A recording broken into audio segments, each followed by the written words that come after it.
For pretty much my whole adult life, I sabotaged my own attempts to get the things that deep down I really fucking wanted. Whether that was a relationship or more money or success, I could see myself sabotaging it in the moment, and I still didn't know how to stop. And if you can relate to this experience, then I want to share with you in this video what's worked for me. Because what I've found is that there's actually one subconscious thing that's holding you back.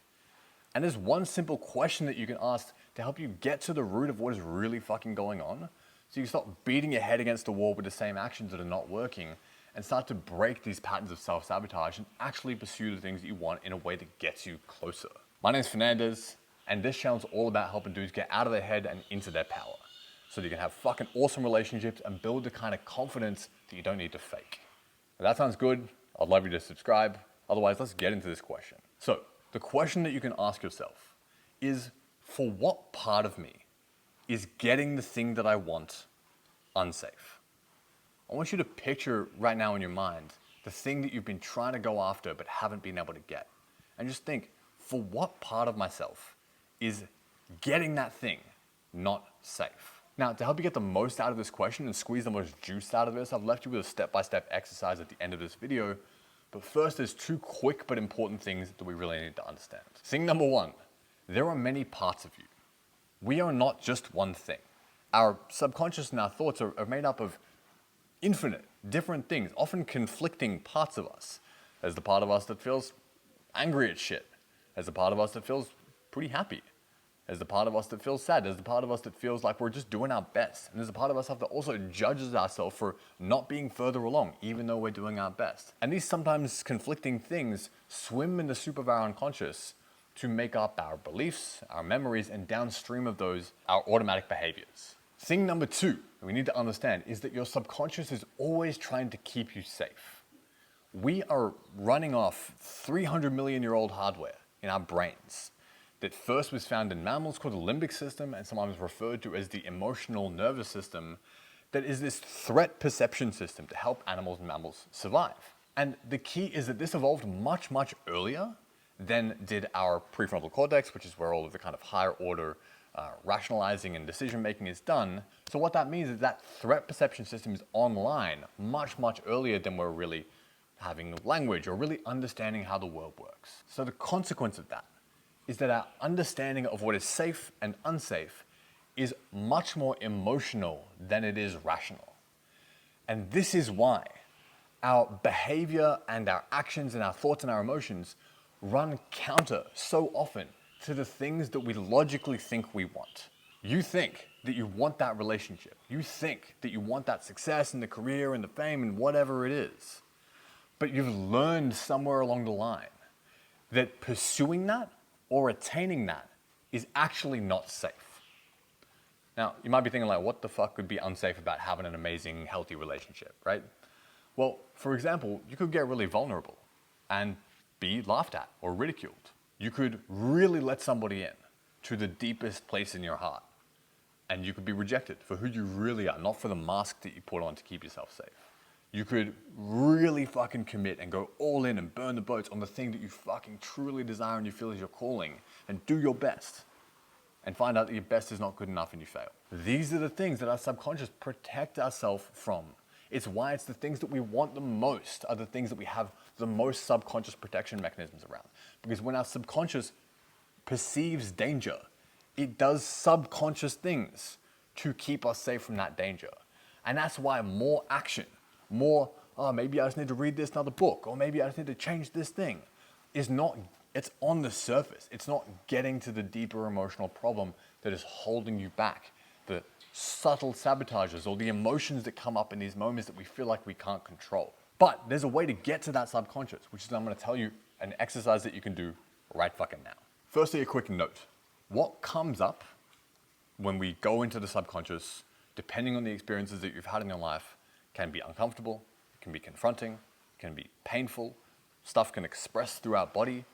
So only you know if you're in a psychologically stable place in order to do this. If you need to consult a doctor or a psychologist before you do this, then please go and do that. Or you can say, fuck it, and go in and see what happens. So first up, I want you to grab a journal.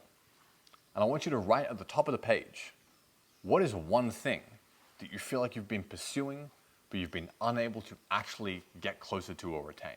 I want you to pick one thing for this exercise. I'm going to use the example of relationships, but it could be anything. Step number 2, you're going to take 3 breaths. In through the nose for 3, and out through the mouth for 7. 6, 5, 4, 3, 2, 1. And you're going to repeat that 3 times. And every time I want you to stretch out the distance between the counts, slowing yourself down even more. Whenever we access the subconscious, it's super important that we're doing so from a regulated nervous system. And slow breaths are a simple and easy way to reliably find that slow, safe, parasympathetic state. Once you've done your 3 breaths, step number 3 is you're actually going to imagine in your mind's eye that you're speaking to the cloud of your subconscious. And I want you to actually ask out loud, as if you were having a conversation with just a mate. I want you to say, hey, subconscious, for what part of you is it unsafe to get that thing, that relationship, whatever you wrote at the top of the page?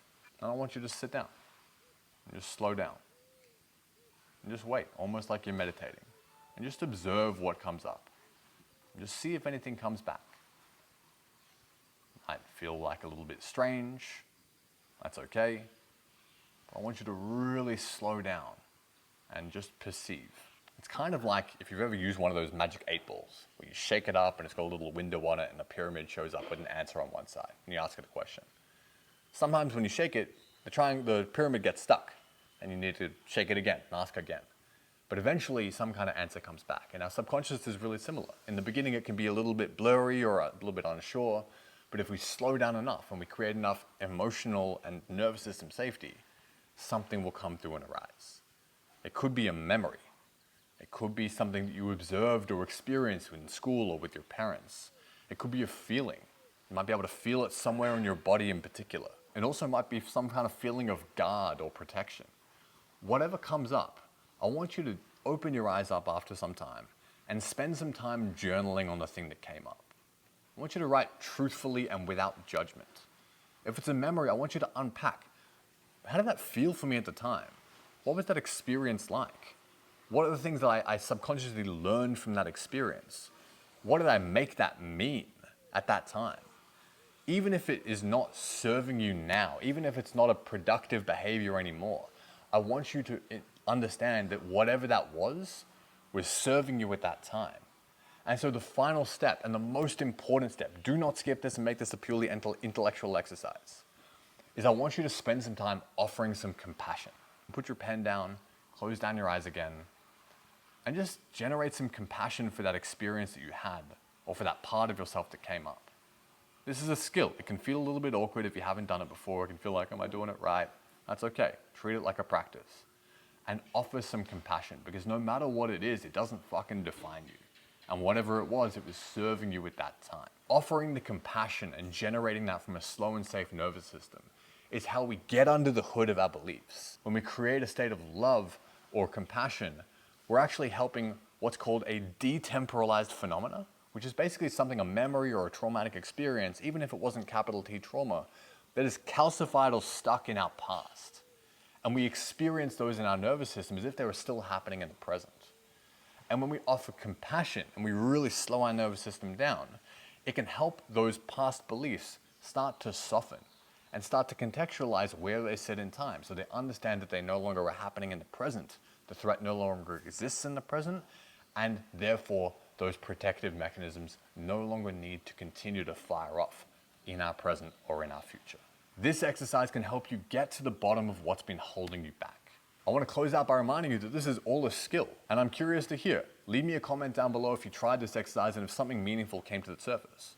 And also, if you found that not much came back or you struggled a little bit, drop me a comment and I'm more than happy to help. I really hope this has helped. This kind of work has changed my fucking life, really tangibly in the real world. It's changed the results that I get, it's changed the relationships that I have, and I truly fucking want that for you. So please, if there's anything I can do to support, drop me a comment down below. If this has helped, I'd love you to subscribe. Much love, guys, and I'll see you in the next one.